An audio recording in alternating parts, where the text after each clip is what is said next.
71 జాతీయ చలనచిత్ర అవార్డుల ప్రదానోత్సవం ఢిల్లీలో రాష్ట్రపతి ద్రౌపది ముర్ము చేతుల మీదుగా జరిగింది. ఈ వేడుకలో తెలుగు సినిమాలు అనేక అవార్డులను అందుకున్నాయి. భగవంత్ కేసరి, హనుమాన్, బలగం వంటి చిత్రాలు అవార్డులను గెలుచుకున్నాయి. దేశ రాజధాని ఢిల్లీ జాతీయ చలనచిత్ర అవార్డులను రాష్ట్రపతి ద్రౌపది ముర్ము చేతుల మీదుగా అందజేశారు. 2023 ఏడాది గాను ఈ అవార్డులను అందించారు. ఉత్తమ నటులుగా షారూఖ్ ఖాన్, విక్రాంత్ మాస్సే, జాతీయ ఉత్తమ నటిగా రాణి ముఖర్జీ అవార్డులు అందుకున్నారు. జాతీయ ఉత్తమ చిత్రంగా 12 ఫెయిల్ చిత్రానికి ఘనత దక్కింది. ఇవాళ ఢిల్లీలో 71 జాతీయ చలనచిత్ర అవార్డుల ప్రదానోత్సవం గ్రాండ్గా నిర్వహించారు.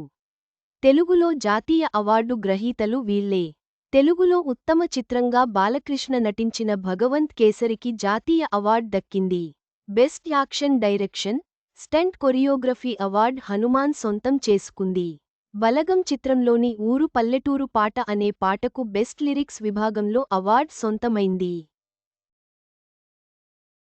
Best screenplay Baby cinema, best male playback singer రోహిత్ను జాతీయ అవార్డులు వరించాయి. బెస్ట్ చైల్డ్ ఆర్టిస్ట్గా డైరెక్టర్ సుకుమార్ కుమార్తె సుకృతి వేణి బండ్రెడ్డి జాతీయ అవార్డ్ అందుకుంది. ఉత్తమ్ చిత్రం animation visuals, gaming and comic విభాగంలో హనుమాన్ నేషనల్ అవార్డ్ను సాధించింది. 71 జాతీయ చలనచిత్ర అవార్డులలో తెలుగు సినిమాలకు అనేక అవార్డులు దక్కడం సంతోషదాయకం. భవిష్యత్తులో మరింత మంచి సినిమాలు రావాలని ఆశిద్దాం.